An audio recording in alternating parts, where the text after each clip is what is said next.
Students, welcome to online classes. आज हम अपने chapter the rise of nationalism in Europe का वीडियो नंबर 4 करेंगे, यानी कि पार्ट 4 है ये।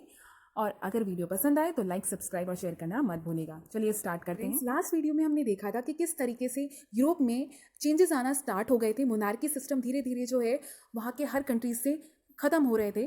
तो उसी को आज हम कंटिन्यू करेंगे और हम देखेंगे कि किस तरीके से जो नेशनलिस्ट मूवमेंट था वो धीरे धीरे पूरे यूरोप में फैला।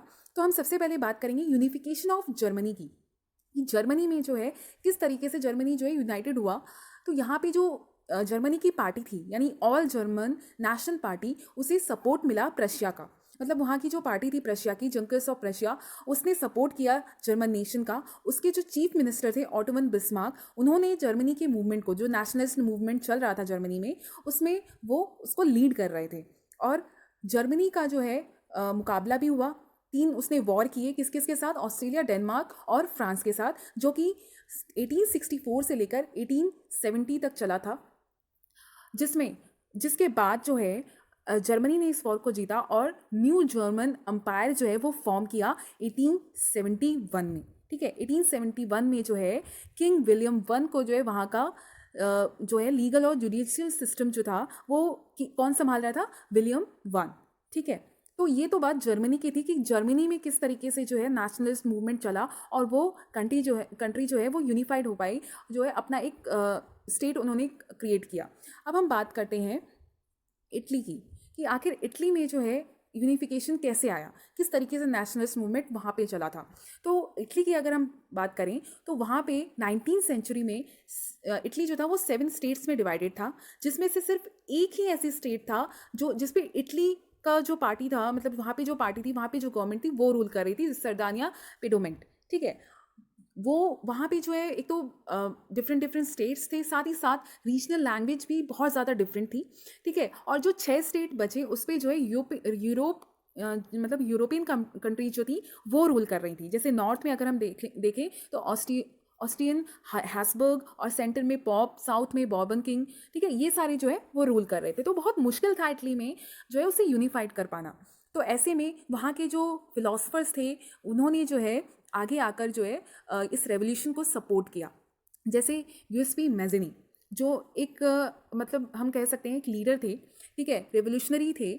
उन्होंने जो है वो रिपब्लिकन पार्टी के हेड थे और उन्होंने यंग इटली जो है वो फॉर्म किया था, रेवोल्यूशनरी पार्टी फॉर्म की थी।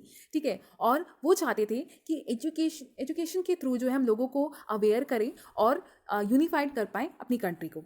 ठीक है, लेकिन वो इसमें फेल हो गए, वो इस मूवमेंट को आगे नहीं बढ़ा पाए। लेकिन उसके बाद जो वहाँ के चीफ मिनिस्टर थे कैविर, उन्होंने जो है इस मूवमेंट को लीड किया। ठीक है, और उसके बाद एक नए लीडर जो है वो आए, जिनका नाम था यूएसपी गरीबल्ली। ठीक है, ये भी जो है कैविर को मतलब जो चीफ मिनिस्टर थे उनके मूवमेंट में उनका सपोर्ट कर रहे थे। ठीक है, और इन्होंने जो है इनको जो है हीरो ऑफ रेड शर्ट भी कहा जाता था। और इन्होंने जो है जितने भी इटालियन पीजेंट्स थे उनके सपोर्ट को जीता था। ठीक है, मतलब जितने भी स्मॉल पीजेंट्स थे, वर्कर्स थे, सभी इनका सपोर्ट करते थे। और इन्होंने उनके सपोर्ट के ज़रिए जो स्पेनिश रूलर थे उनको वहाँ से हटा दिया। और 1861 में विक्टर इमानुअल सेकंड जो थे उन्हें वहाँ का यूनाइटेड इटली का जो है किंग बनाया गया। ठीक है, और जो विक्टर इमानुअल सेकंड थे उन्हें जो है 12 ईयर्स का एक्सपीरियंस था। मतलब एक जो राजा का एक्सपीरियंस होता है, ठीक है, किंग का एक्सपीरियंस होता है, तो विक्टर इमानुअल को बहुत अच्छे से था और उन्हें जो एक टाइटल दिया गया था फादर ऑफ फादरलैंड। ठीक है, तो यहाँ पे हमने देखा कि किस तरीके से रेवोल्यूशनरीज जो थे उन्होंने इटली को जो है यूनिफाइड करवाया। ठीक है, एक यूनाइटेड इटली को फॉर्म किया। तो अब हम बात करते हैं बहुत ही शातिर कंट्री की हम बात करेंगे। जी हाँ, अब हम बात करने वाले हैं ब्रिटेन की। ब्रिटेन को मैंने शातिर इसलिए कहा क्योंकि यहाँ पे जो इनका यूनिफिकेशन है वो बहुत ही, मतलब आप अभी मैं आपको जो बताने वाली हूँ उससे आपको लगेगा कि कितना शातिर था ब्रिटेन। देखो, ब्रिटेन में जो है 18th सेंचुरी से पहले जो है कोई भी ब्रिटिश नेशन नहीं था। ठीक है, स्कॉटलैंड था, उसमें जो है कोई भी ब्रिटिश नेशन नहीं था। तो ये फॉर्म कैसे हुआ? ठीक है, अब देखो हुआ क्या, इंग्लिश पार्लियामेंट जो था उसे सीज कर लिया गया।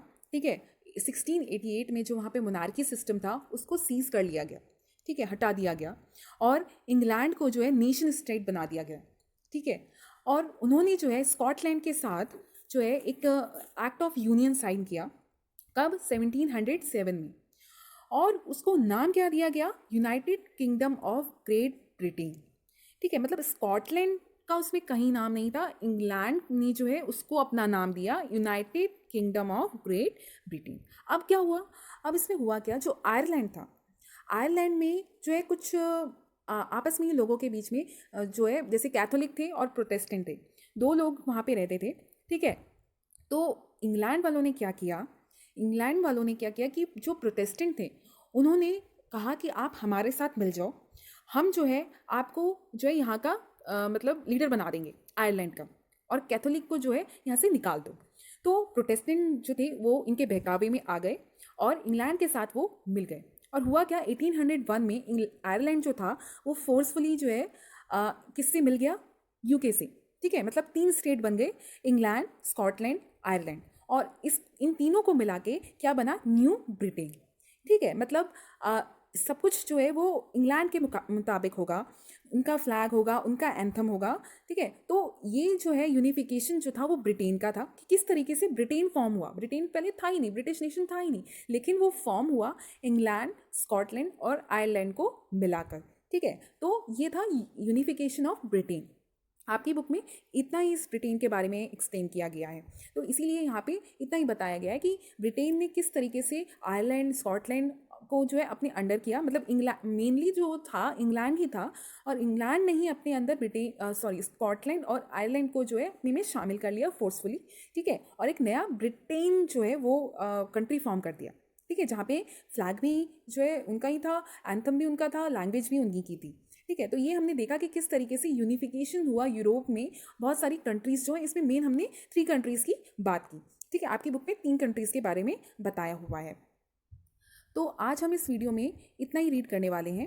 ठीक है, आज हमने पढ़ा कि किस तरीके से जो है हमने यूनिफिकेशन के बारे में पढ़ा, जिसमें हमने सबसे पहले पढ़ा जर्मनी के बारे में कि जर्मनी जो है प्रशिया के साथ मिलकर किस तरीके से यूनिफाइड हुआ। दैन उसके बाद हमने इटली में देखा कि जो रेवोल्यूशनरीज थे किस तरीके से उन्होंने जो है वर्कर्स और पीजेंट्स का सपोर्ट जीत कर अपनी कंट्री को यूनिफाइड करवाया। और साथ में हमने लास्ट में ब्रिटेन के बारे में भी जाना कि किस तरीके से एक नया ब्रिटेन फॉर्म हुआ। इंग्लैंड ने जो है अपना जो एक नया फॉर्म ब्रिटेन के रूप में एक नया नेशन बनाया।